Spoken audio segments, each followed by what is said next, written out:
gerist áskrifendur á samstöðinni og taki þátt í að byggja upp öfluga og róttæka samfélagsumræðu.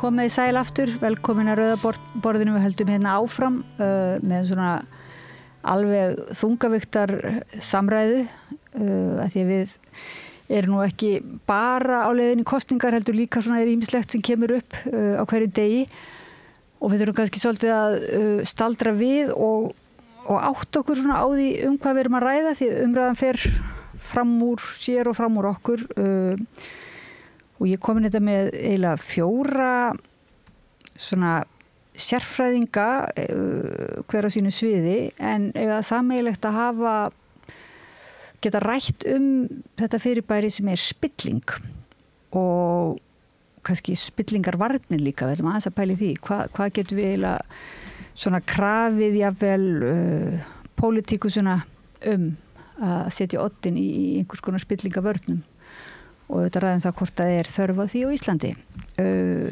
og til okkar eru komin Guðrún Jónsson.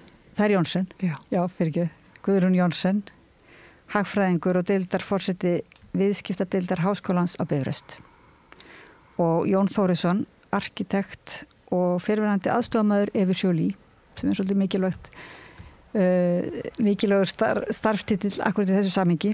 Og Auður Önnu Magnúsdóttir, framkvæmdastýra Kvenréttindafélags Íslands. Björn Þorláksson, blaðamaður og rithöfundur. Þáttagera maður hérna á samstöðinni og höfundur bókarinnar Besti vinur aðal. Og við ætlum svona kannski mér langaði bara að byrja aðeins á því að spyrja ykkur svona í ljósi nýliðina atburða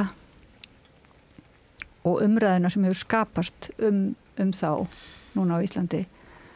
Þá ég að vísa í þessar upptökur á samtali einhvers njósnara við son Jóns Gunnarssonar.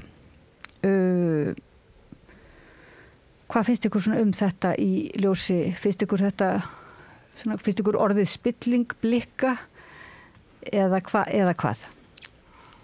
Já, ég held að það sé erfitt að afgreiða þetta mál sem eins og reyndar að gera í fjölmiðlum sem bara einhverja sjóræningja aðgerð.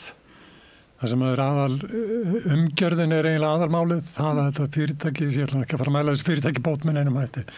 Það dregin upp mjög svört mynd af því og öllu í kringu þetta og gert lítið úr því sem fram kemur í þessum upptökum.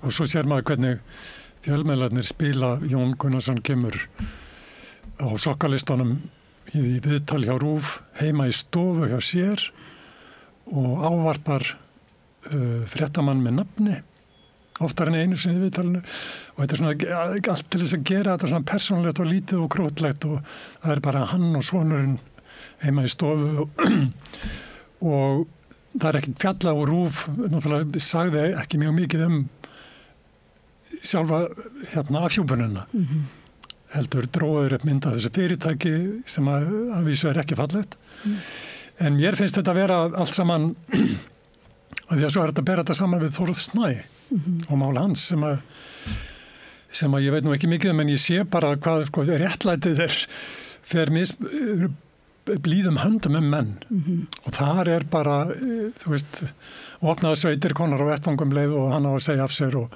það ekki nóg að segja afsakið og eiginlega ekkert annað en bara dauði sem liggur fyrir og yfirfærir merkingu. En Jón hins vegar fyrirgefið og hann ætlar að halda áfram í ráðuneytinu og já. Já, mér langaði mitt að ræða ekki þetta mál eili sjálfu sér, endilega við tökum en einmitt þú ert að lýsa þessu svona eins og þetta sé pínu dæmigert. Þetta svolítið svona dæmigerð flétta eða uppstilling. Ert þú vanur að horfa fréttir með þessum hætti? Horfir á það svona sem eins og dæmigerð leikrit? Ég horfa alltaf á fréttar og pæli hvað verið að fela ekki hvað verið að segja mér heldur, af hverju þessi frétt núna, verið að draga athygli mína frá einhverju sem skiptir sannlega meira máli heldur en það sem verið að fjalla og mér finnst voðalega mikið í fjölmiðlum svona leikrit í gangi og fréttirnar eru náttúrulega bara svo ómerkilegar, illa unnar og tímaskortur og alls konar ástæður fyrir því en ég mann til að með settir í magmamálinu þá sagði lögfræðingur sem var einn af skýrslugerðarmönnum magmamálið sagði þetta svo skýrsla sem að kynna í fjölmiðlum ekki skýrslan sem ég skrifaði. Nei. Og þá skýrslan birt og með fréttatilkynningu og umfjöllunin fer að stað leið á grundvelli fréttatilkynningarinnar. Það enginn búin að lesa skýrsluna. Og niðurstaðan verður sem sagt stjórnvaldin í hag verður það stjórnvaldi sem býr til fréttatilkynninguna og fjölmiðlar taka hana upp og éta ráha og servera síðan ofan í okkur. Og mér finnst þetta að vera yfirleitt bara minstri hérna.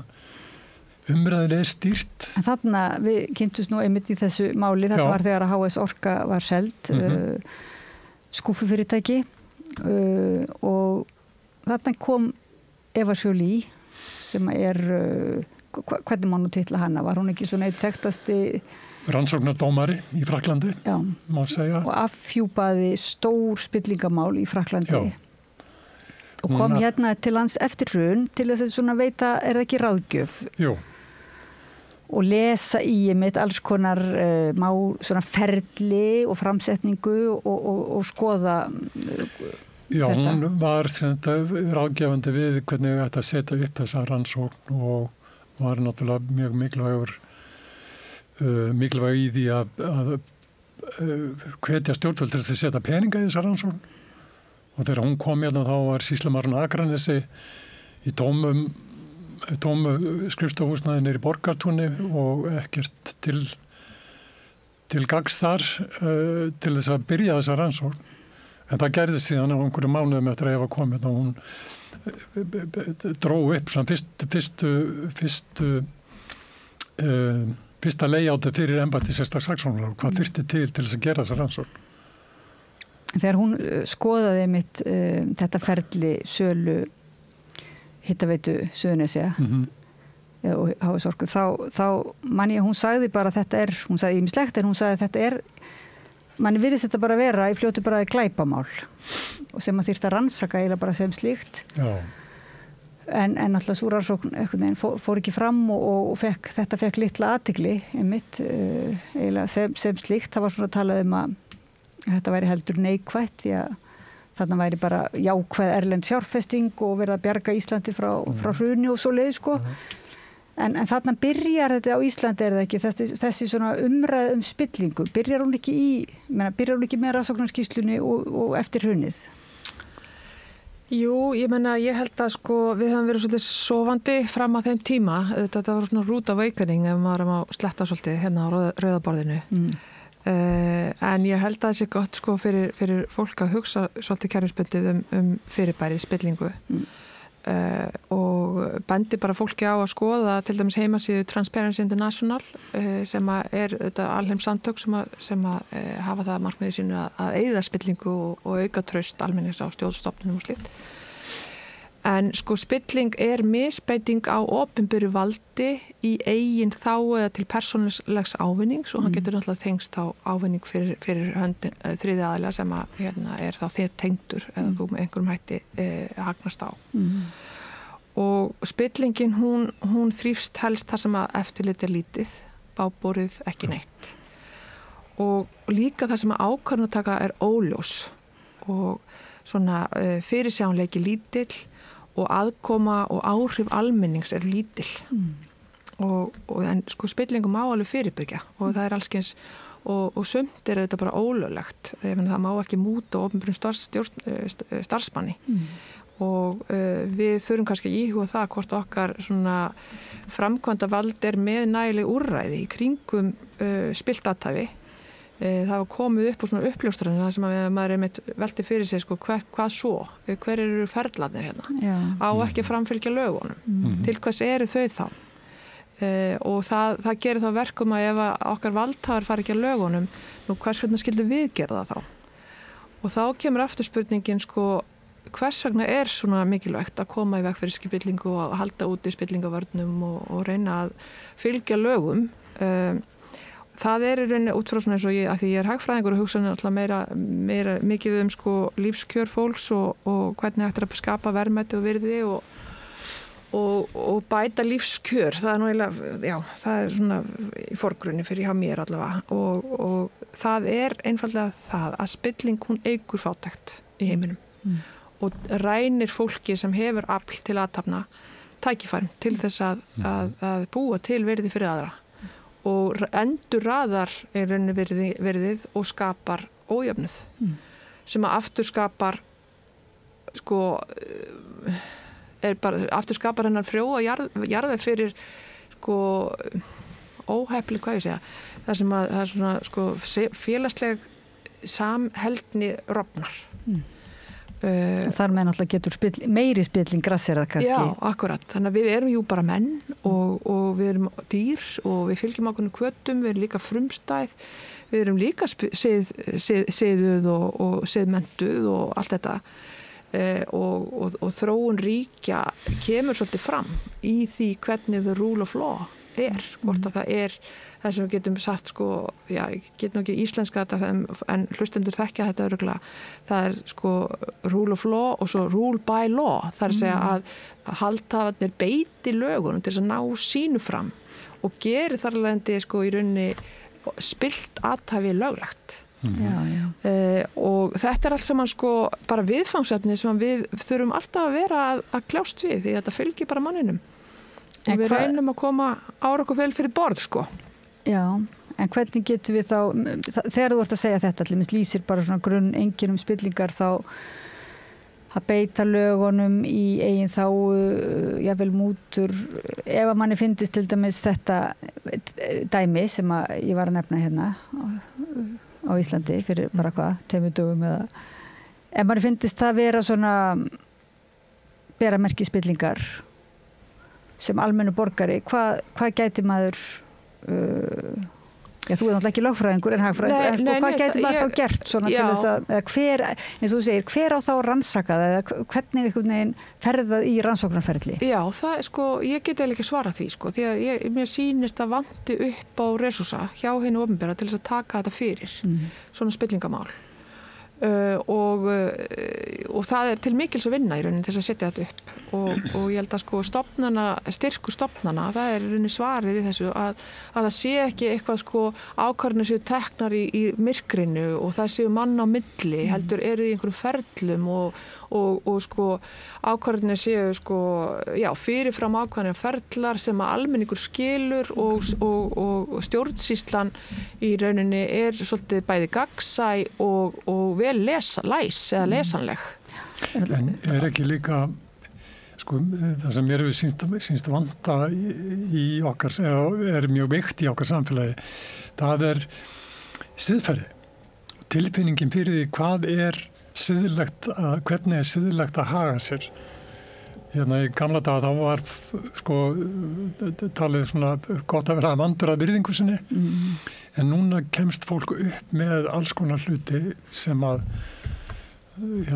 stjórnmálamenn til dæmis eru í vafasömmum viðskiptum í útlöndum og nafnið að finnast í legum listum af klámsíðum og þið tekkið þessi dæmi en það gerist ekki neitt. Nei. Það engin einhvern veginn, já, menn bara hrista þetta af sér og segja þetta og nú bara í gamni gert og svo bara mæta þér næsta dag og hressar og kátur halda áfram og enginn segir neitt. Og jafnvel svona, kannski hefur á tilfinningunni á Íslandi þykir það bara jafnvel svona ákveðið kallmannlegt að láta ekki bilbóða sér finna og með allir, ég held ég fréttum í morgun að Marine Le Pen í Frakklandi, það krafa að hún segja af sér vegna einhver svona fjármála sko, fjármála óreiðu einhvers konar og svona háværar sko, þannig að maður finnst þess svo víða í Evrópu allavega og Norðurlöndunum þá séð allavega kannski sterkara þessi almanna rómur sem að krefst afsagnar ef farið út fyrir þennan siðferðislega ramma. En ég meina við náttúrulega eigum ná að dæmanum hér, við tekum ferið yfir bara framboðslistan eins og það líti út í dag með Bjarnar Ben og Sigmund Davíð, Þorgerði Katrínu og fleiri, þetta allt saman hrunverjar sem að síðan hafa verið gripnir með höndina í smákökubóksinu síðar, oftar en einu sinni og tvisvar sumir. En ef almenningur sér ekki hvað að því að svo koma kosningar og þá kemur fólk bara fram í fjölmiðlum eins og það sé með algjörlega hreina áru og enga forsögu neinstaðar. Það líka vegna þess að fjölmiðlafólkið spyr ekki réttu spurningana. Já. Og það ég mætti þá kannski aðeins koma inn í það sem þið hafa verið að segja að þetta er svo gríðarlega stór málaflokkur, spillingin og það er svo hressandi að við getum rætt spillingu núna eins og við erum að gera við þetta rauða borð. Muniði hvernig það var að 2 árum fyrir hrun þá mældu Íslendingar sjálfir minnsta spillingu hjá þeim sjálfum, hjá okkur allra ríkja í heiminum sem við berum okkur saman við. Og ef maður leyfði sér sem blaðamaður að bara færa orðið í tal við einhvern ráðamann, þá var meirinn þótti, það var bara skellt á eða var símtal og maður var sannlega bara rapporteraður, bara hvað að þessu manni. Þetta gerist korteri eftir sennilega gjörspilltustu stjórnmálalegu ákvörðun seinni tíma sem að taka ríkisbankana og einkavæða þá með glæpsamlegum hætti. Svo spilltum og glæpsamlegum hætti að þótt að sé nú ekki nema þú veist, það maður eiginlega bara trúir því ekki í dag að við höfum komist upp með þetta. Skoðiði fjölmiðlun þessa tíma, skoðiði fjölmiðlun dags í dag, veltum fyrir okkur af hverju. Þú varst að spyrja siðferðið, að siðferðið virðist sumpart vera veikara hér en í mörgum öðrum löndum.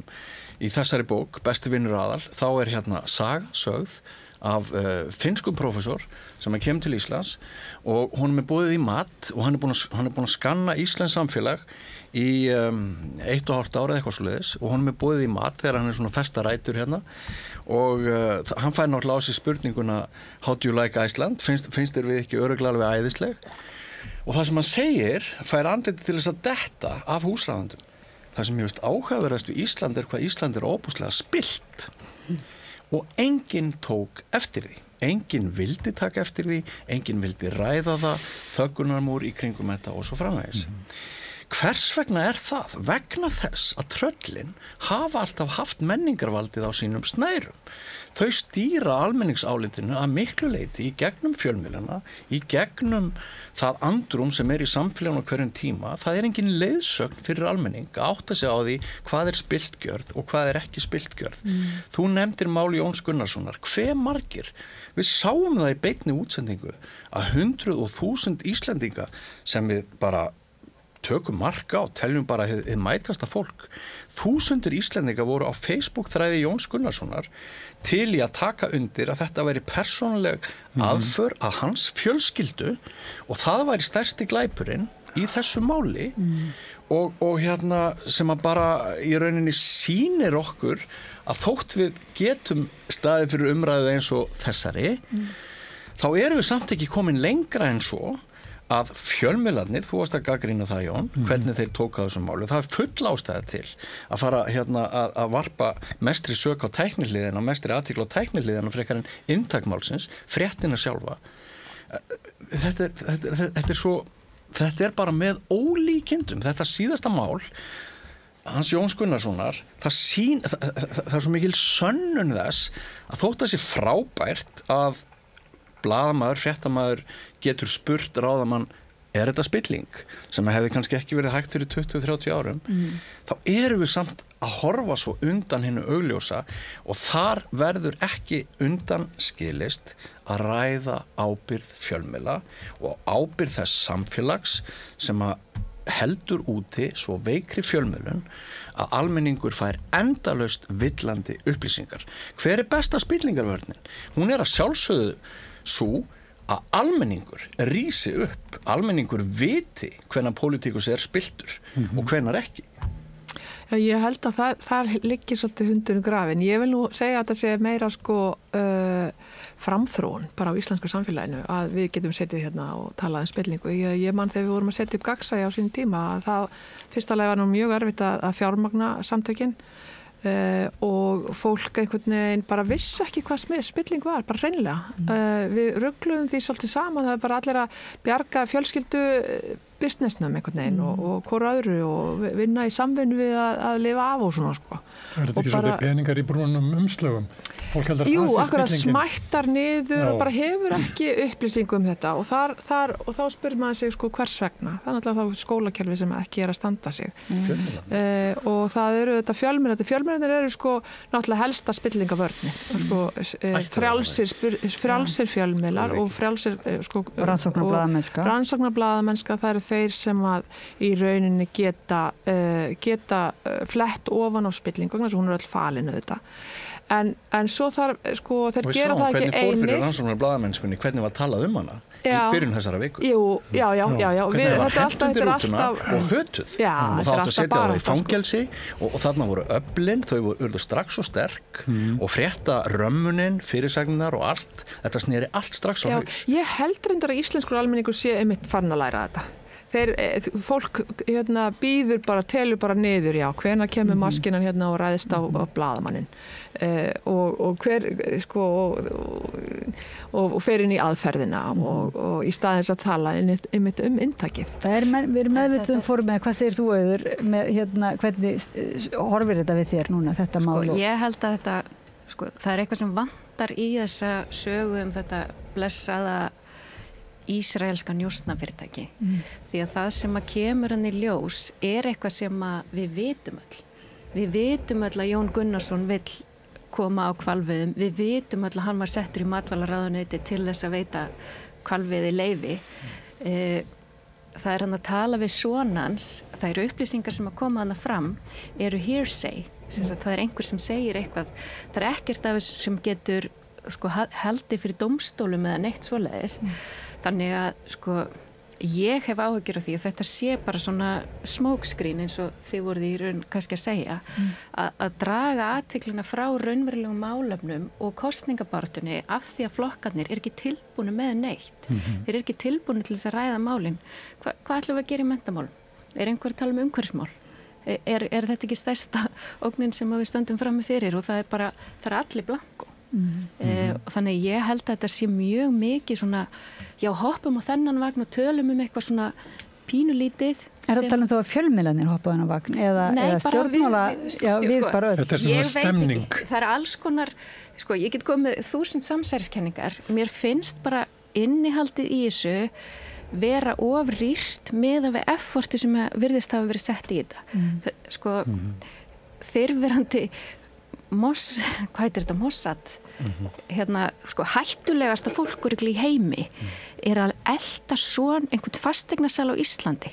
Þetta bara, þetta gengur ekki upp. Það er eitthvað sem vantar í þessu sögu.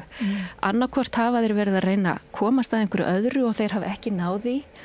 Það var hringt í mig í gær og ég var spurt hvort að mér hefði verið boðnar þessu upplýsingar. Ég bara nei, og af hverju ætti ég vilja kaupa þér? Ég veit vel að Jón Gunnarsson ætlar sér að koma hvalveiðum og ég veit vel að hann er settur inn í matvælaráðuneyti til þess að gera það. En það skiptir máli hvort það eru hrossakaup og hvort það eru vílaðandi borðið og trúverðuleiki heimildir en nefnilega mikil. Við sem höfum séð myndbandi sem að Stöð sýndi í gærkvöld. Ég er ekki að segja það, þetta sé ekki trúverðugt, ég er bara að segja að effortið, þetta er risa operation.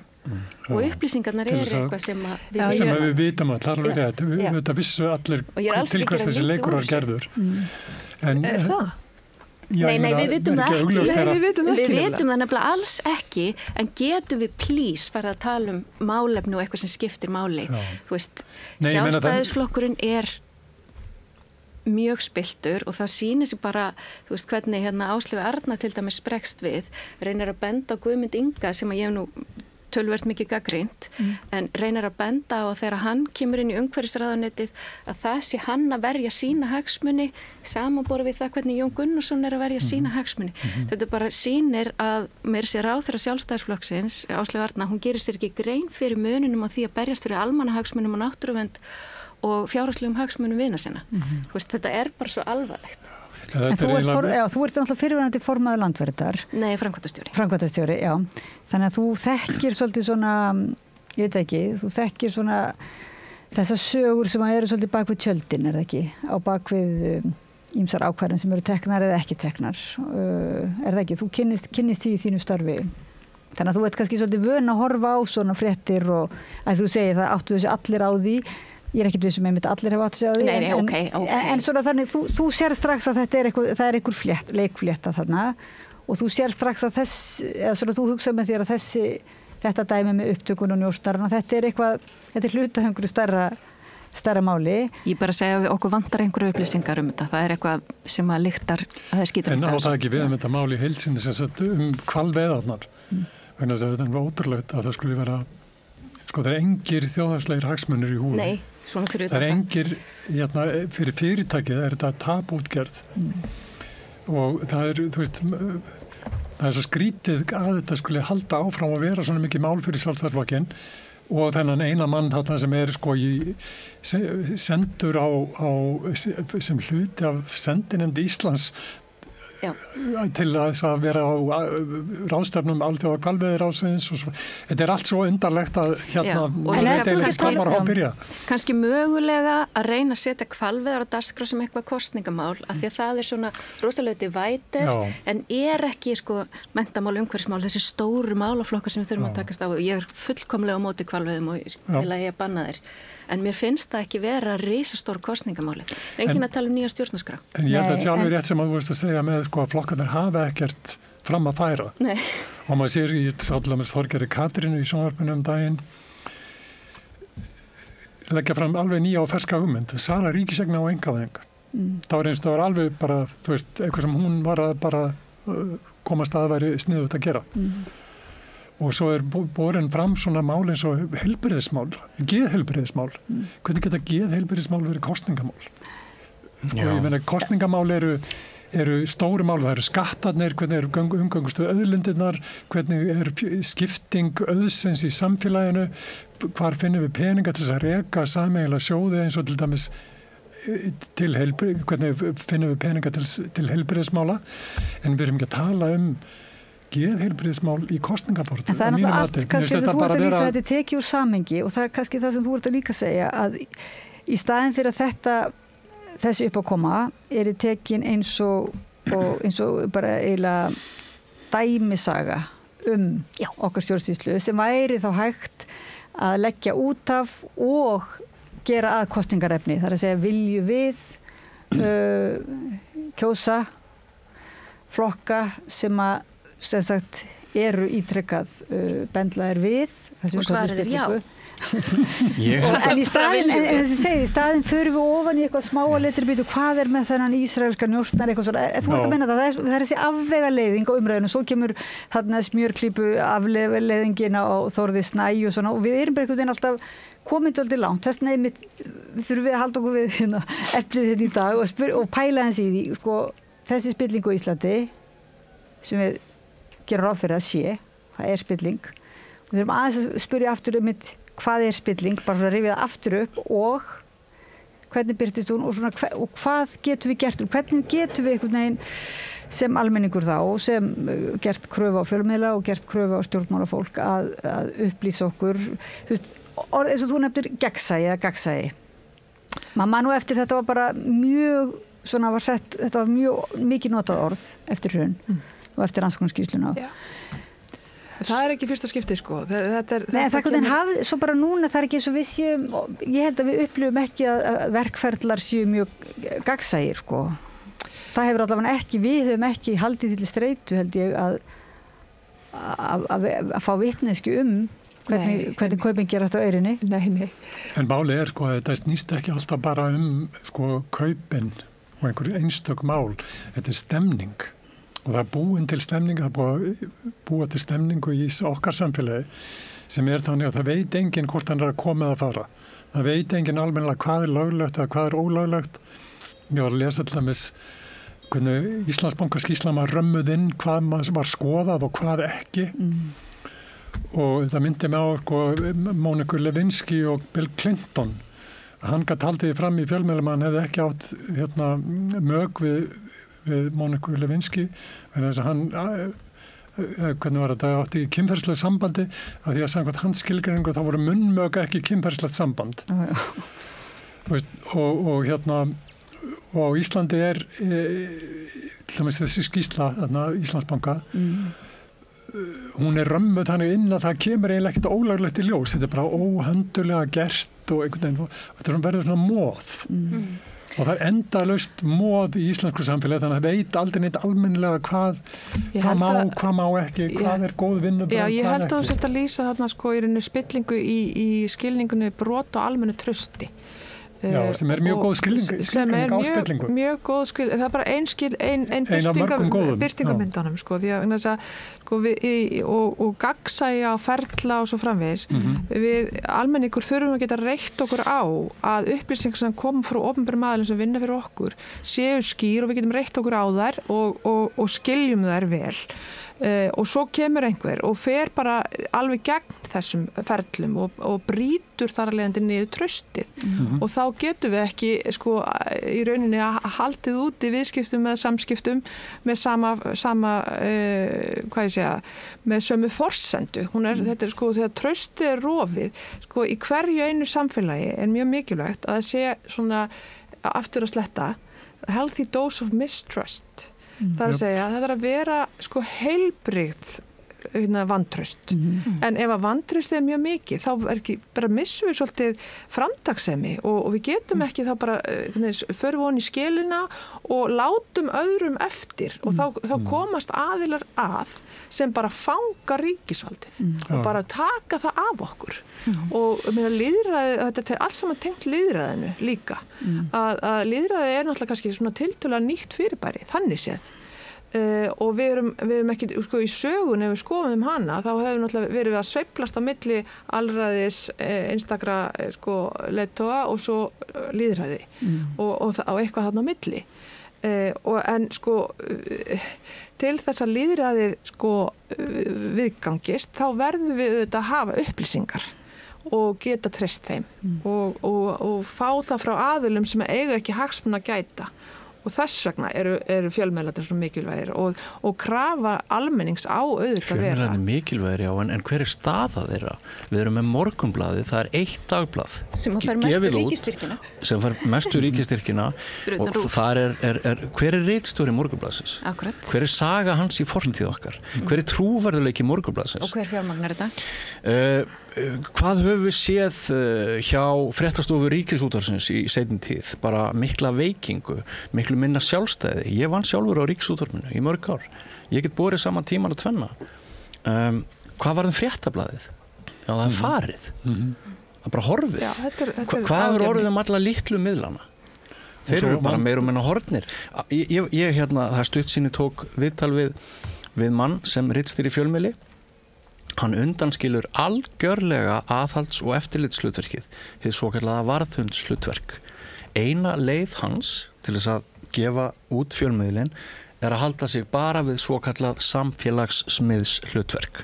Þar sem þú reynir að hampa því sem fyrir hendi í samfélaginu, þú reynir að laða, að búa til samlöðun hjá þeim sem búa í viðkomandi upptökusvæði og sem sagt það engin gagnrýni. Og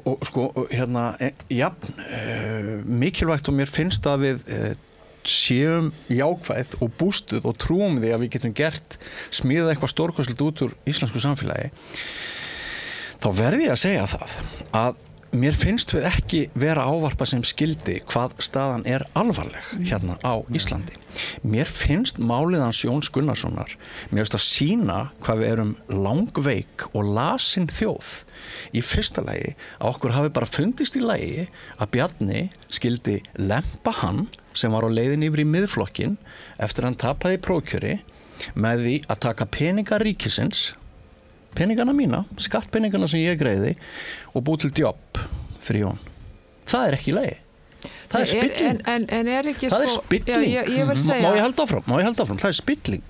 Síðan fáum við að vita verkefnin hver þau eru á sama tíma og starfstjórn á að vera umboðslaus. Hún á ekki að fara út í neitt svona. Og horfðu þið á fréttir Stöðvar 2 í gærkvöld. Sáðu þið trúverðuleika þessara heimildar. Þá bara birtist hún manni þannig að öll fréttin færi nýtt vægi þegar maður sér myndbandsupptökuna. Og við erum, ég segi langveik og lasin og eitthvað skrítin þjóð. Við hefðum náttúrulega átt að mótmæla fyrir nokkrum vikum leið og við vissum að það ætti bara að taka Jón vegna hans tenginga og fyrri starfa og hann ætti að verða bara einhver playerinn í ráðuneytinu. Þá hefðum við átt að byrja á því að mótmæla. Við höfum átt að fara bara niður á Austurvöll og byrja að mótmæla. Jafnvel núna, eftir allt sem að undan er gengið, þá látum við eins og ekkert sé að gerast. Ég má aðeins bara koma inn á þetta, því ég tala nú bara almennt, sko, ég er ekki kannski endilega að tala þetta eina mál. Fyrir þetta, ég veit ekki hvaðan þetta kemur, sko, hver réði þennan aðila og í hvað tilgangi, ég hef ekki hugmynd, sko. Það er bara heimildin er RÚV um það og það getur verið að trausta RÚV einmitt hefur orðið fyrir ágjöf núna undanfarið. En það sem er mikilvægt að muna að það hvernig er fylgið við Sjálfstæðisflokkinn? Hvernig hefur það þróast? Það skiptir ekki alltaf máli hvar maður er staddur, heldur hvert stefnir maður. Og núna stefnir það í að þeir sem að hafa raðast inn í Sjálfstæðisflokkinn, að þeir eru að missa valdið. Það er svolítið þannig. Jú. Þannig að ég held að það sé bara athyglisverð þróun og við erum klárlega að fara í rétta átt. En hins vegar er mjög gott dæmi að fá að sjá þessa veikleika og bregðast við því og gera kröfu það að nýkjörnir valdhafar bæti úr. Bæði varðandi ferla þegar að koma upp spillingamál, setja peninga í lögregluna, að við fylgjum hér eftir lögunum, þau séu ekki bara óskalisti á blaði og fara eftir þeim þegar það hendar og í rauninni að bæta svolítið menninguna því að við þurfum svolítið á því að halda, það er nú bara þannig. En við kannski bara það er eins og Björn að segja, við kannski bregðum, við getum nefnt alveg nokkur, getum við ekki nefnt nokkur svona alvarleg örgulega 1000 dæmi bara á síðustu misserum sko. Það er þessi svona samdauna síki sem að við þjáumst orðið af því að þetta gerst svo oft, við gerum einhverja kröfur og svo er bara allt svikið. Við erum búin að bíða hérna eftir því að Alþingi hið minnst að taki fyrir tillögu stjórnlagaþings nýja stjórnarskrá og þau eru ekki einu sinni færum að leggja það fyrir og greiða atkvæði og segja nei, við viljum þetta ekki. Þegar að þjóðin er búin að segja eitthvað og Alþingi segir, nei, við ætlum að hafa vit fyrir ykkur, þá er náttúrulega orðið rosalega mikið rof og það eru endalaust dæmi bara eins og loforðið þjóðaratkvæðagreiðslu hvort ætti að slíta aðildarviðræðum eða hefja þar aftur við ESB, þetta er endalaust dæmi. En mér langar að segja frá í umhverfismálunum að þá er til sáttmáli sem heitir Árósasáttmálinn og samkvæmt honum að þá er bara búið að viðurkenna að stjórnvöld eru vanhæf að standast áhlaup fjársterkra aðila og þeirra sem að vilja framkvæma rosalega mikið og eyðileggja náttúruna. Bara allan heim er það ekki? Bara allan heim, þetta er alþjóðlegur sáttmáli. Þess vegna er samkvæmt þessum sáttmála almenningi gefið rosalega mikið vald. Við höfum rétt til þess að fá upplýsingar og þar verða að vera réttar. Við höfum rétt á því að taka þátt í ákvarðanatökunni. Ekki bara segja okkar álit, heldur að taka þátt í raunverulega ákvarðanatöku og svo verðum við að hafa rétt til þess að leita réttar okkar. Og þetta er alþjóðlegur sáttmáli sem að Ísland hefur þverbrotið og þetta er í raun sáttmáli sem að ætti að vera öll mál og maður má náttúrulega segja að öll mál séu umhverfismál en þarna er hlutverk almennings algjörlega skilgreint sem þetta 15. En hvernig eru takmarkanir á þessum? Mér minnir að ég held að við höfum verið að reyna í Magma-málinu að gerast aðilar máls en við vorum það ekki að því að við byggum ekki rétti sveitafélagi eða ég man ekki hver takmarkunin var. Já, það er eitt sem en þetta er örgulega of leiðilegt fyrir fólk sem er að hlusta hérna. Þetta er bara skemmtilegt. En þetta er eitthvað sem að við vorum alltaf að reyna hjá Landvernd að það var að fá dómstóla á Íslandi til að skilgreina til dæmis náttúruverndarsamtök sem aðila máls. Því við gátum aldrei farið í dómsmál af því okkur var alltaf vísa frá.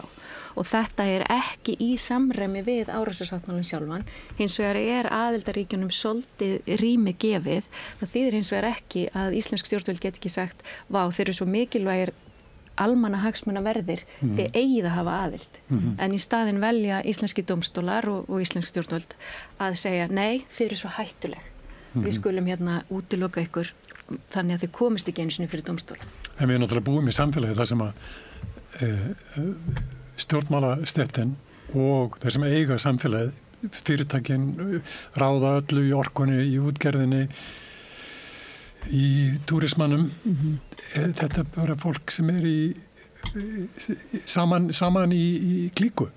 Já, en þá kemur vernd uppljóstrarana eða þeirra rannsóknarblaða fólk sem er að rannsaka svona mál og fær jafnvel upplýsingar frá einstaklingum sem að eru ekki það er þessi sko, þú varst að tala um það hérna, var ekki þessi vörn þeirra sem að einmitt, sko, það er eitt af þessum mikilvægu spillingavörnum að hafa sko, skilgreind í lögum að hvað er uppljóstrun, í hverju felst hún og hvernig er sko í rauninni að þú getur ekki farið gegn þeim sem að upplýsa um brotalögum og þessi hvati til þess. Bandaríkjamenn hafa farið þá leið að sko að heita bara beinhörðum peningum og verja uppljóstrarinn í rauninni, jafnvel þó þessi ólöglegt að fara gegn uppljóstrara og segja upp vinnu eða jaðarsetjan eða slíkt.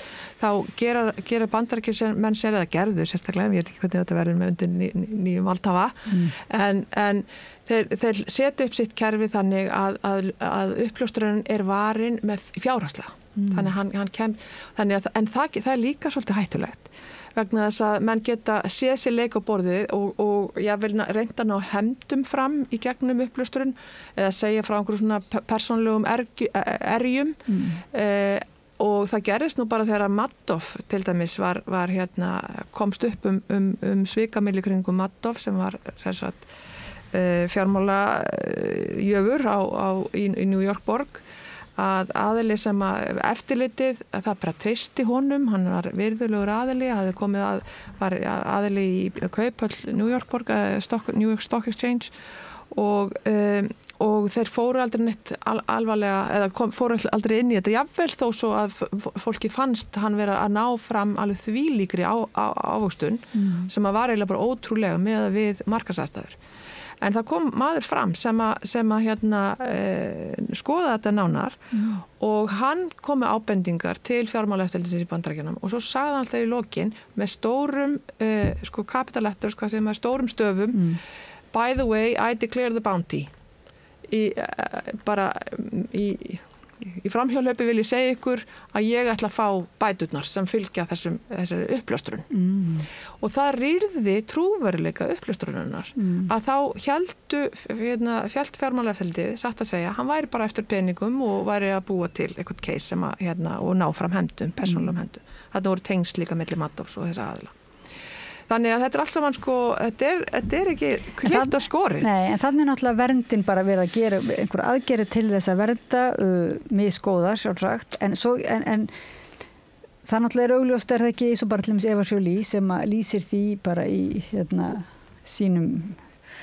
hefur lýst því hvernig hún var umverulega í stór hættu þegar hún er aðstörum, hún er ráðin, var hún ekki bara ráðin af Franska ríkinu. Jú, hún var sko, þetta var svona ákveðið millibilsástand í Fraklandi, þetta var óvenjulegt ástand undir lok valdatíðar Mitterrand, hún er rannsóknardómari, hún er saksóknari eiginlega með mjög mikil völd og hún bara lifði við sko, hún var með lífverði í mörg ár, þannig að henni var hótað lífláti mörgum sinnum og fekk sendar litla líkkistur með byssuskotum og fleira. En í samvættu við uppljóstrarana þá var nú athyglisvert að við erum að tala með Eva Jolie og hún var hér reglulega í 2 ár cirka þegar að verið var að rekja upp hrun bankana og margir sem vildu koma að máli við hana, það var enginn sem treysti sig til þess að koma með neinar upplýsingar sem voru umfram það sem að bara maður gæti flett upp á netinu sem var náttúrulega öðruvísi heldur en orðið núna. Nú er allt miklu að búið að taka af netinu mjög mikið upplýsingum sem voru áður fjármál fyrirtækja og alls konar hluti. Það var enginn og eini lekin sem kom út á hruninu var lánabók Kaupþings sem að Wikileaks birti og sem er eiginlega athyglisvert vegna þess að sko þetta var náttúrulega part, ég lít þannig á að sko það, hrunið var líka pólitískt. Það var farið meira á eftir kaupþingsmönnum heldur en á eftir landsbankamönnum. Og hlutir til dæmis í landsbankanum sem aldrei voru skoðaðir, sem var spurningin peningaþvætti og rússatengslin, og þau voru nú ekki lítil. Með Bjöggana komandi frá Moskvu 9. áratugurins með fundið fé. Og Kjartan hefur Sjálfstæðisflokknum aldrei yfirheyrður eins og hann Þorvaldur Logason benti á í góðri bóksinni í fyrra Heimreiðareildina.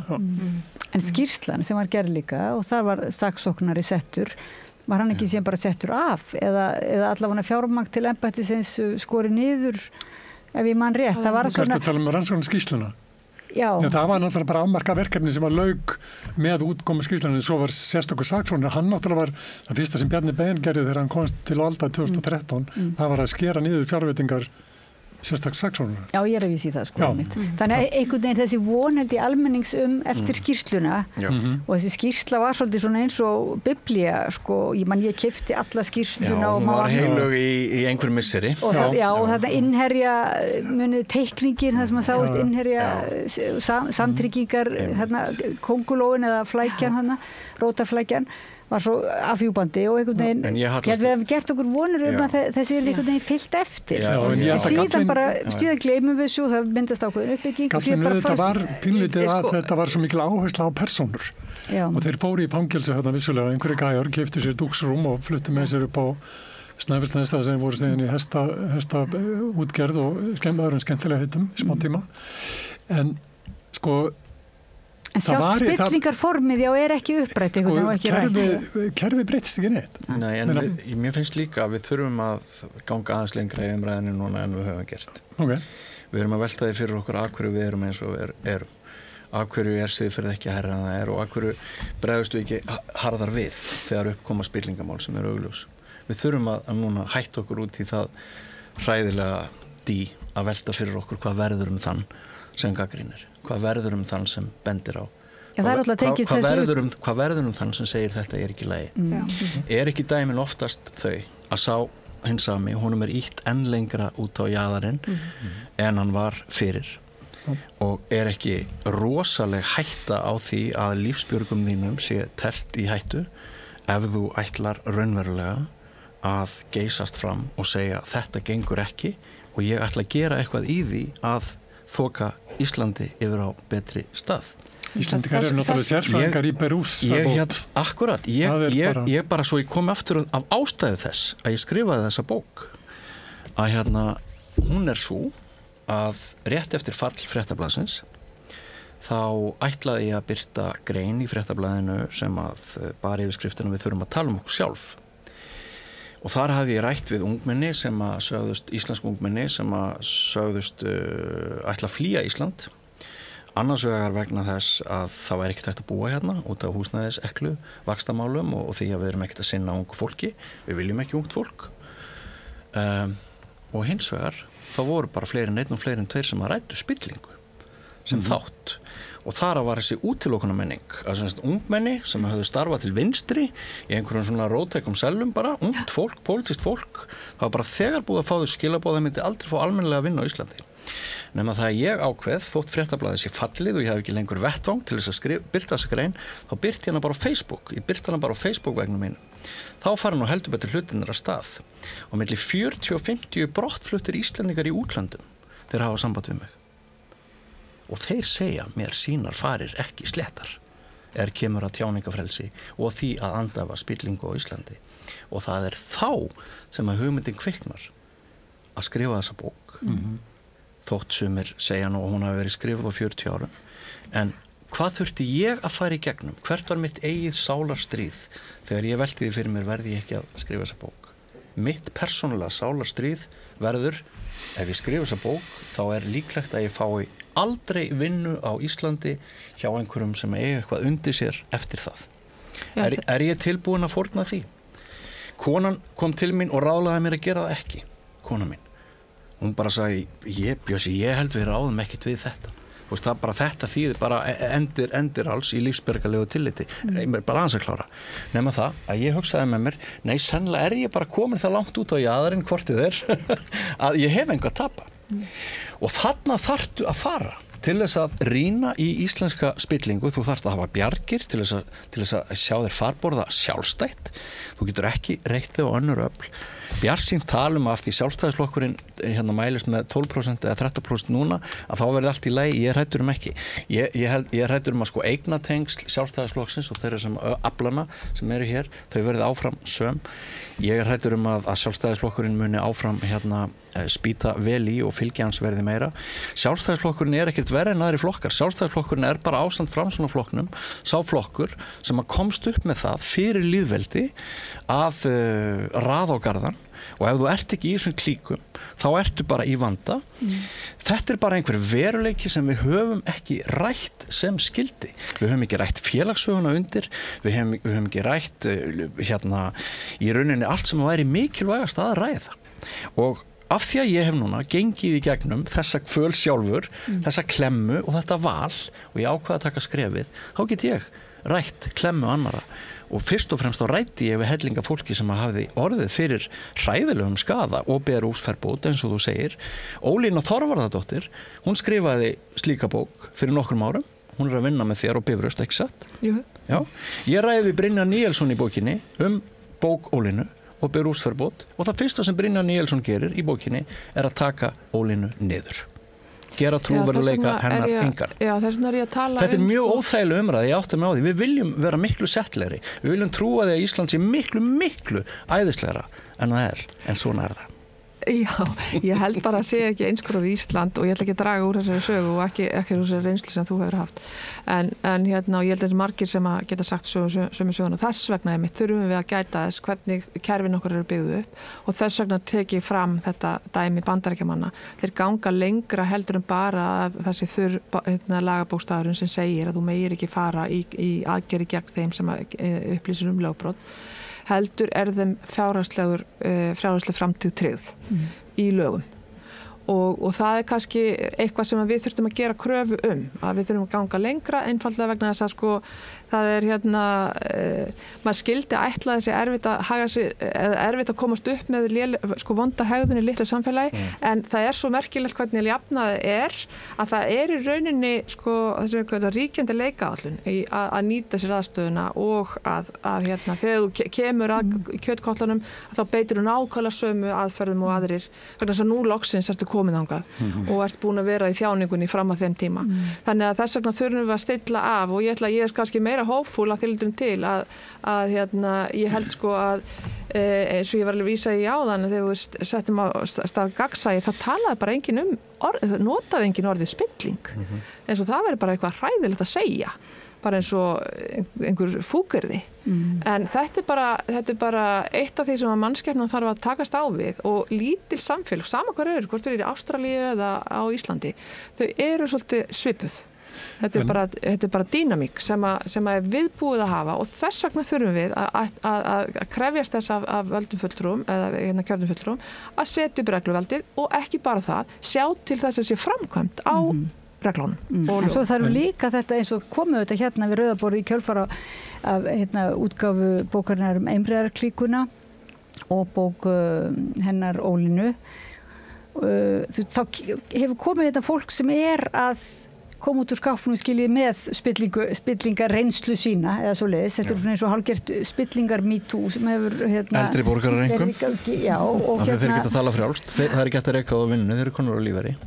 Og maður bara dáist eiginlega hugrekkinu en undir niðri hugsa maður bara allir hinir sem ekki þora og segja sína sögu eða bara það En vandamálið við þetta, ég get nú bara til sjálf mig vera dæmi mann sem hefur farið út illa út úr því að benda á það sem mér þótti misfarið í samfélaginu og ég meina eftir að ég vann fyrir Efisjóli ég hefur aldrei nokkur maður vilja gera neitt með mér á Íslandi en það hef ég ekki búið hérna síðan 2014 en sko við getum ekki byggt samfélag okkar á því að það séu einhverju sem að sem að uppljóstri. Við þurfum að byggja samfélag á sko stöðugum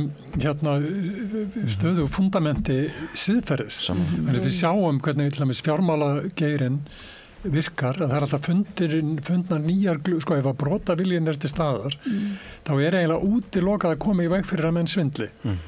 Það þarf að vera sko grunnurinn sem þetta þarf að standa á, það er viljinn til þess að vera heiðalegur. Og það sé það gildi sem að hefur meira vægi heldur en peningandir. En núna búum við í samfélagi þar sem það eina sem skiptir máli, það er hversu mikla peninga áttu. Og þú getur verið sko, andlega minnum áttar á öllum sviðum, en ef þú ert ríkur og hefur völd í viðskiptalífinu, þá ert þú bara fínn maður. Ég verði að segja bara húrra, þetta er bara svo ógeðslega vel orðað. Þetta er akkurat málið. En þú veist, ég veit að örugglega lítill tíma eftir og við erum ekki einu sinni búin að segja orðið samherji. Og Nei. Það gengur náttúrulega ekki Samherji og sérstakur saksóknari, ég verða að fá að segja. Sko, því að það er sérstakur saksóknari og hvernig hann vinnur er að mínum að þetta er líka dæmi spillingu. Að því að spilling, hún er ekki, sko, bara að segja enn einu sinni, það er ekki umslög með peningum sem er afhendundur brú einhverstaðar í myrkri. Spilling er atferðli sem að dregur úr trausti á stofnunum samfélagsins, regluverkinu og hvernig bara kaupin gerast.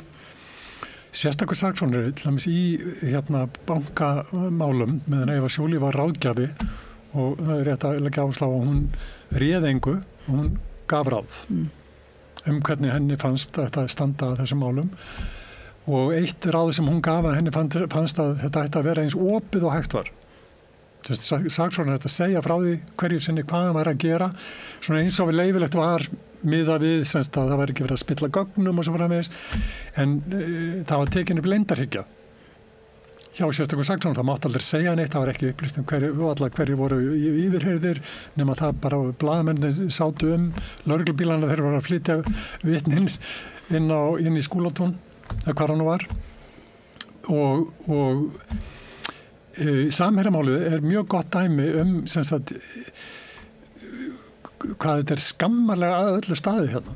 Að þetta er risamál, alþjóðlegt spillingamál, það sem eru sko ráðherrar í fangelsi í Namibíu, sem er nú ekki land sem að betri borgarar Íslands vilja bera sig saman við, en þeir hafa staðið miklu betri að þessu heldur en saksóknari hefur lagt sinna dauðu hönd á þetta, þannig að veit enginn hvað er að gerast. Við vitum ekki hverju hafa verið yfirheyrðir, hvernig staðan á rannsókninni er, hver eru plönin. Þetta er bara fína fólkið í bænum sem er á landinu, sem meira og minna er að kaupa okkur upp. Já, það er engin tilvíð. Sem er er í rannsókn og hver treystir því að lítið saksóknarembætti hafi ráðið við þetta. Ég held ekki. En núna, svo er heimildin bara, ég veit ekki, fyrir mánuð eitthvað slík var á forsíðunni þessi e-mail sem fundust sem eiginlega afhjúpuðu það að SMS. Já, SMS sko, já fyrir ekki mitt sem að sýndu svolítið samherjamálið í nýju ljósi. En ég var ekki verið við svona mikla umræðu í... Já, og akkur tekur RÚV það ekki upp og er með það bara stöðugt. Þetta er stór merkilegt mál og ég held að sé rétt sem að þú segir að þetta er óþægilegu spegill. Við viljum ekki vita að sko, við séum þessi sá sem er með mesta peninga í höndunum, alveg sama hvernig hann er gerður, hann er efstur og það bara er hræðilegt og stórfyrir og þá erum við líka að tala með þetta bara ekkert bara einhverju einstakir með peninga í höndunum, rassvasana full af brúnu umslögir, það eru líka bara þessir er það ekki svona samtryggðu auðhringir sem að hafa náttúrulega samanlagt kannski meira vald, nú hagfræðingur kannski betur, meira vald oft á tíðum en ríkisvaldið, eða hvað? Já, ég held að það skrifa lögin, sko, ég meina Samherji bara var með sem fulltrúa í ráðundinu, ráðundistjóri og ráðherra, en hvað hann Kristján, sem ég meina þetta er bara allt einn kærleikskeðja, það er ekkit... Ég held líka að við verðum að minnast örstutt á það, hve útsett og viðkvæm við erum, einangrað eyríki með mjög miklar náttúruauðlindir, ekki langa borgarasögu, sem kann að útskýra minni áherslu á siðvit. Við erum nýlenda líka náttúrulega. Já, nýlenda. Land sem byggist upp, þar að segja nútíma velmegun byggist upp óbúslega hratt innan bara klíku, bara hóp fólk sem hafði betri bjargir heldur en aðrir hópar og við erum ekki ESB. Við vitum á hverju við erum ekki ESB. Það að hluta tengt spillingu, það að hluta tengt hagsmunum, voldugur afla, þar sem að saman fara eitruð tengsl stjórnmála og viðskipta og þessi eitruðu tengsl út allt. Við erum með allar þessar náttúruauðlindir. Það mjög auðvelt að klúðra þessu. Það getur hæglega farið fyrir okkur. Erum við ekki búin að klúðra þessu? Eins og ríkjum. Við erum búin að þið. Já, sumi segja það. En sko, Laxness sagði að það merkilegasta sem kom fyrir hann var ef honum datt eitthvað nýtt í hug. Og ég held að mín lokaorð í þessari umræðu verði að vera þau að við nálgumst umræðu spillingu á allt öðru nótum en við höfum gert hingað til. Á okkur detti það nýtt í hug, átt okkur á því að Ísland svona 25 sinnum viðurstyggilegra heldur en við viljum vita af því í þessum málum. Á hvaða lista eru við samkvæmt svona transparency? Við erum í hröðu falli. Já, vandamáli við transparency listan að þetta heitir á ensku Corruption Perception Index. Þetta ekki hlutlægt mat, þetta huglagt mat þeirra sem spurðir eru. En svo til annað index sem heitir Financial Secrecy Index sem að Tax Justice Network gerir, sem byggir bara á mælanlegum kvörðum, einhverjum stjórnsýslulegum lögum bankalengd og bankaleynd og svo framvegis. Og þar eru semst út með 0 stig, þá er gagnsæið fullkomið. 100 stig þá ekkert gagnsæi og Ísland með 41 eða 49 stig, það svona á miðjunni. En að sumt ágætt hérna en annað afleitt. Wow. Og ekki bara þeim sem fyrsta, ég menna það Greg og skýrslunar sem hafa komið í gegnum árinu. Samanber við Norðurlöndin erum við náttúrulega bara á niðurleið. Já. Ég held að verkefnið núna eru þetta að standa svolítið með okkar landi og þjóð og styðja unga fólkið okkar í að sjá og læra hluti, skilgreina, gagnrýna og heilbrigðan hátt og reyna að þoka málum áfram. Við megum ekki gefast upp. Þetta bara endalaust verkefni og verkefnið allstaðar þungt. Það kannski misþungt. Norðurlöndin eru með sína spillingu. Þeirra menning kannski líka önnur og eins og þú bendir á, þeir eru ekki nýlendur. Þar eru við með svolítið þau eru með forskot að þýlitunum til að þeir eru með stjórnsýslu sem kannski 70 til 80 árum eldri en okkar. Svo ég held að ég bið ykkur að missa ekki móðin, ég bið ykkur að halda áfram að gagnrýna og fletta ofan af.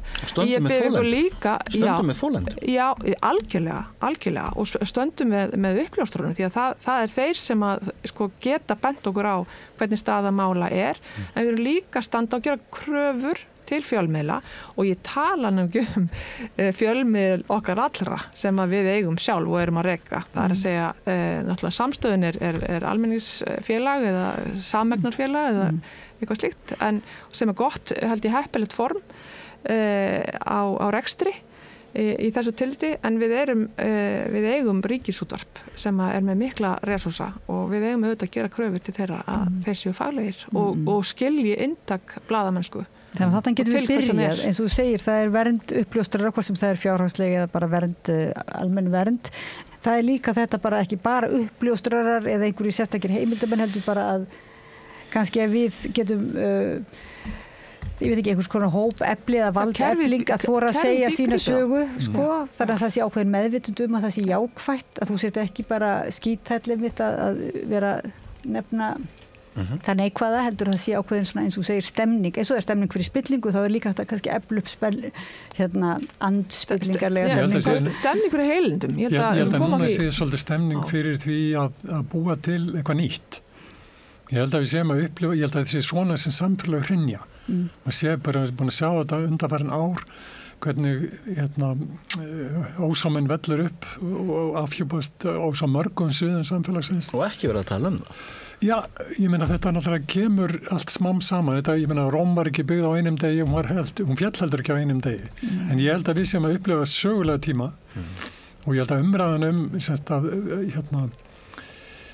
út í samfélaginu þá fólk miklu betur verserað í hvernig kaupin gerist eirin heldur en margir halda. Og fólk bara út í sveitum og íslenskt alþýðu fólk sem veit alveg nákvæmlega hvernig þetta samfélag skrúa saman og hvar vitleysurnar eru.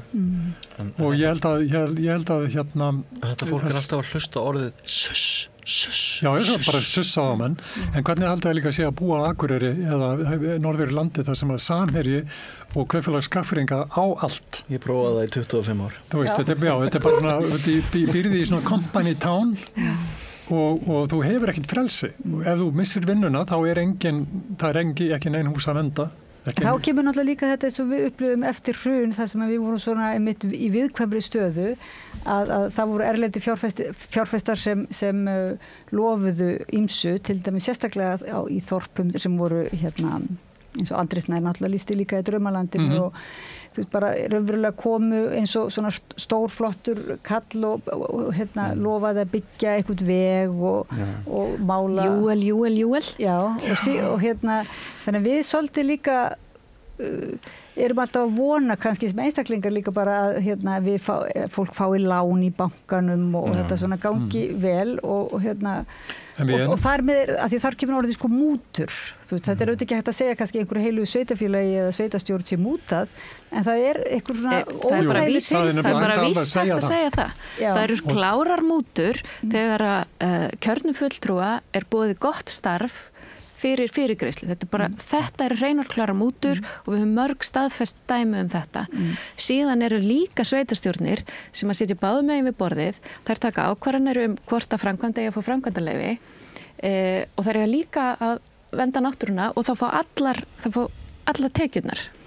Þannig að það eru klárar þetta meikar ekkert sens og mútur eru ólöglegar þetta er löglegt samt og það er svo margt sem er löglegt sem er algjör vitleysa og eins og í fiskeldismálum ef að það kemur í ljós að fiskeldisfyrirtæki er að brjóta lög þá bara 1, 2 og 3 yfir nótt keyrt í gegn frumvarp, nú þetta allt í einu löglegt og þetta er svo stórhættulegt við erum með svo ótalmörg dæmi en það er eitt sem að við verðum líka að segja að það eru blaðamennirnir sem að lögreglan á Norðausturlandi kærði sem að bjuggu við það í 2,5 ár að vera sakborningar fyrir það eitt að flytja fréttir af þessu stórhættulega fyrirtæki og hver eru afleiðingarnar af því að lögreglan á Norðausturlandi gerði þetta? Þetta er til marg sem að allt snýr alltaf á haus. En afleiðingarnar voru mikla fyrir þetta tengist líka því að Sjálfstæðisflokkurinn hefur haft dómsmálaráðuneytið nánast óslitið frá upphafi lýðveldissögu. Það er mjög óþægileg staðreynd. Við þurfum að einhvern veginn koma okkur í þann gír að hagsmunir allt ráðist ekki alltaf af hagsmunum til skamms tíma. Við þurfum að horfa lengur en til líðandi stundar. Við þurfum oft sem fjölskyldur að taka erfiðar ákvarðanir. Við þurfum að aga börnin okkar. Við þurfum að gera hluti sem munu þýða það að dagurinn í dag verður pínu erfiður en við gerum það í þágu framtíðarinnar. Og það er nákvæmlega það sem við þurfum að gera núna. Við þurfum einhvern veginn sem hópur, sem þjóð að sameinast að horfa lengra fram í tíman en bara til dags í dag. Ef við náum því stigi, þá þurfum við ekki lengur að vera hrædd að missa vinnuna ef við opnum munnin og segjum eitthvað. Það sorglega í þessu öllu saman er að Ísland er eitthvað ríkasta land í heimi. Við eigum auðlindir sem ekki neinu eðlilegu hlutfalli við fólksfjölda en við lepjum hérna dauðan og skel með ónýtt heilbrigðiskerfi, lélegan infrastruktúr og endalaust vælum að það þurfa að skera niður hér og þar. En hagnaðurinn af auðlindunum, hann flutt úr landi í gegnum bókhaldsbrellur sem allar eru laglegar. Transfer pricing og hvað þetta þunn eigin fjármögnun og allt sem að tæknilegir frasar sem eru, og þetta er löglegt. Og svo til dæmis í Morgunblaðinu held ég á 15 í síðustu viku, þá birtir hagsmuna talskona samtaka fyrirtækja sjávarútvegi, nú man ég ekki hvað hún heitir. Heiðrún Lind, birtir grein. Það sem hún segir, heldur því blákalt fram að Norðmenn fái miklu minni arð af sjávarútvegsauðlindinni heldur en við. Og prísar það allt og sælar og lofar hvað hér sé, við förum vel út úr þessu, við sem ríkið, að við skiptum við þennan geira. Og ég vissum að allt í þessar grein lygi. En ég ekki sérfræðingurinn og ég held að hún seti þetta fram í trausti þess að það enginn sem má vera að því eða hefur bolmagn til þess að leiðrétta þetta. Þú ættir nú kannski prófa að reikna út, því ég man að þegar þú reiknaðir út hvað væri óhagkvæmt að selja HS Orku, hvað magmamálið eiginlega kom illa út og það reyndist nú samt... það dugði nú ekki til. Nei, það náttúrulega dugði ekki til, sko. En það kom síðan á daginn, sem sagt, allt sem eiginlega... Ég að reyna að fá fólk í Noregi til þess að veita mér upplýsingar, sko, því að mér finnst þetta bara svo óþólandi að horfa upp á þetta. En ég held að við þurfum að muna það líka í þessu stóra samhengi að við erum náttúrulega bara eins og nýfrjálsu ríkin í Afríku. Ég meina, við vorum að fá bara sjálfstæði svipað leyti og Kenya og... Já, sjáum það í efnahagsmálunum á bara mjög mörgum level. Já. Og við erum nýlenda, það allt flutt út unnið.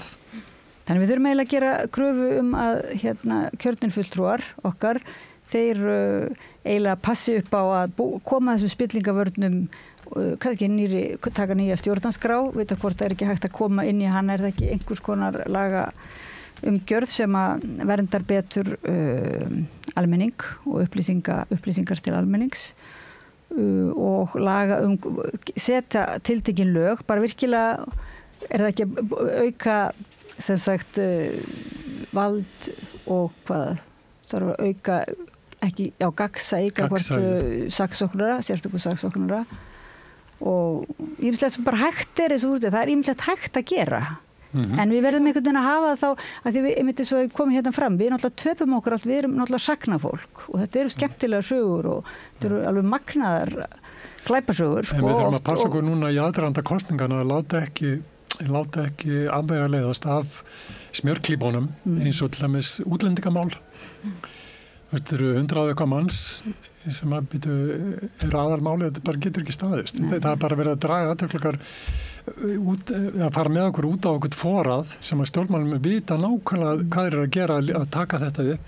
Þannig að málefna fátæktin, hún er algjör. En að Bjarni Benediktsson, hann hefur ekkert á dagskrá hann eignast það sem eftir er af bönkunum og hvað nú er sem að er af ættarsilfrinu sem við ennþá eigum. Maður sem aðeins 16% vildu að gengdi áfram ráðherrastöðu eftir Íslandsbankamálið.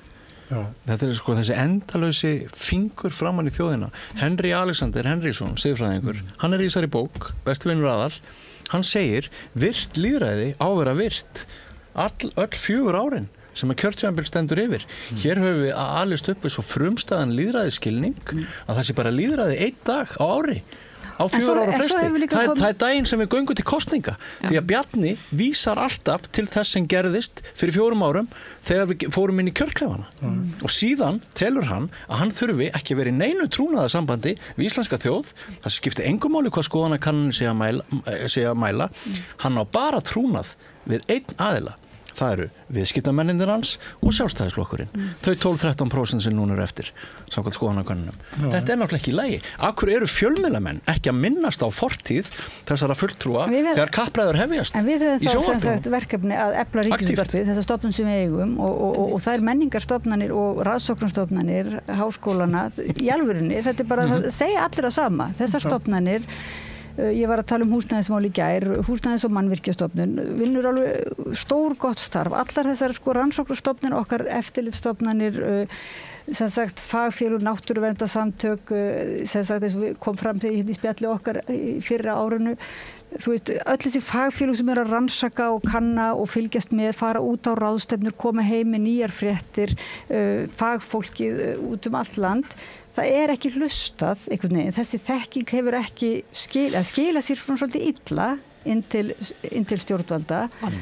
þannig að það inn til valdhafana, er það ekki? Inn til valdhafana, sko, já. Þetta er svolítið eftir höfðinu dansarleimyndir. Sko Grikkir, þeir voru með hérna flokkun á stjórnkerfinu sem byrjaði í aristokrasíu, síðan kom demokrasi, lýðræði, síðan kemur oligarki, kleptokrasi sem er þjófræði og síðasta loka stíð er kallað kakistokrasi sem stjórn hérna vanhæfu og við getum svo veltið fyrir okkur hvar við erum á þessum skala. Hvað finnst þér? Mér finnst við vera á síðasta stíð. Mér finnst við vera en eftir hverju, þetta er alveg sko til samkvæmt svona könnunum. Segurðu bara að þetta er búið? Við töpum? Já, ég meina, nei. Það rís eitthvað eins og fönix. Nú rís eitthvað upp, skilur þú veist að það þeir eru En Jón, erum við ekki að bíða satt eftir einhverju hruni? Eins og núna þetta mál, það er eins og við séum að bíða eftir því sko, hvenar kemur þetta þessi svona náviðsum botni? Kannski er það ekki botn, kannski er það uppljómun. Ég meni það var einhver, ég held að ég sé ekki að fara með rándmál, vonandi leiðir með einhver ef ég er að gera það. Og leikrit sem ég held að Jökull Jakobsson hafi skrifað svona pláss út á landi þar sem útgerðarmaðurinn átti allt nema virðingu samfélagsins. Það var eina sem hann gæti ekki keypt. Og já, við getum að hugsa aðeins það. En við verðum að halda greinlega samræðin áfram á þessum vettvangi öðrum. Já, þú mátt segja. Bara hugrekki. Þú veist, við breytum engu án hugrekkis og við getum haft alls konar afsakanir, já þá missi ég vinnuna og ég verð óvinsæll en við þurfum að sýna hugrekki til að geta breyta einhver. Og hugrekki er smitandi, það er best. Hömpum hugrekki og stöndum með þolendum. Þess vegna þakka ég ykkur kærlega fyrir að koma hérna einmitt og tala þetta svona óþægilega mál. Þú líka hugrekk að setja á dagskrá? Já, mér finnst ég bara svolítið hugrekk sko. Einsta móðir einhvern veginn að setja mér það verið eitthvað að vinna hérna við þetta rauða borð að tala svona einhver erfið málefni að því að auðvitað sko hvarflar að stundum að manni að þetta sé ekkit alveg sniðugasta leiðin. Það er ástríðan glampin í augunum, bara að virka þetta. Guðrún Jónsson, hagfræðingur og deildarforseti viðskiptadeildar Háskólans á Bifröst. Jón Þórisson, arkitekt og fyrrverandi aðstoðarmaður Evu Jolie og Auður Önnu Magnúsdóttir, framkvæmdastýra Kvenréttindafélags Íslands, Björn Þorláksson, blaðamaður og rithöfundur. Hjartan þakkir fyrir að svona setja bara eiginlega spillingu dálítið rækilega á kortið sem kosningamál og sem ekki bara kosningamál, heldur sem mál sem við þurfum að ræða við Íslendingar eiginlega bara á næstu mánuðum og líklega misserum. Kæra þakkir áhorfendur og hlustendur fyrir að fylgja okkur eftir. Farið ekki langt, tökum smá fríminútur hérna við Rauðaborð og höldum svo áfram að ræða málin. Takk. Með því að ganga í leigjendasamtökin styður þú baráttu leigjenda. Leigjendasamtökin eru fyrir öll þau sem vilja vinna að réttlæti og öryggi á húsnæðismarkaði. Leigjendasamtökin.is. Allt það besta er ókeypis. Hrósaðu náunganum. Það er betra. Samstöðin, þar sem manneskjurnar koma saman. Það er komin tími til að breyta stefnunni. Hinn eina sanna breyting er sósíalismi.